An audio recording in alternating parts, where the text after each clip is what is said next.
Nasa blue alert status na ngayon ang Office of the Civil Defense sa OCD-Caraga dahil sa patuloy na paglakas ng Bagyong Ada na huling namataan na sa silangang bahagi ng Surigao City.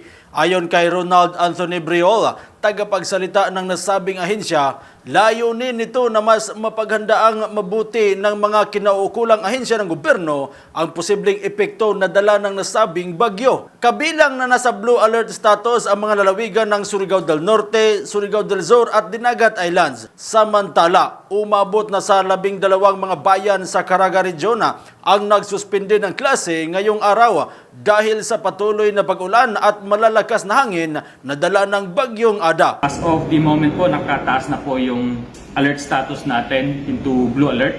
This is para po mas mapaghandaan po natin yung magiging epekto nitong si Bagyong Ada. Samantala, pagdating sa mga stranded na pasahero, umabot na sa 706 ang naitala sa tatlong pantalan sa lalawigan ng Dinagat Islands sa Nasipit Port at sa Port of Surigao. Naglabas na rin sila ng General Flood Advisory lalo na para sa mga lalawigan ng Agusan del Norte at Sur, Surigao del Norte at Sur at dito sa lungsod ng Butuana.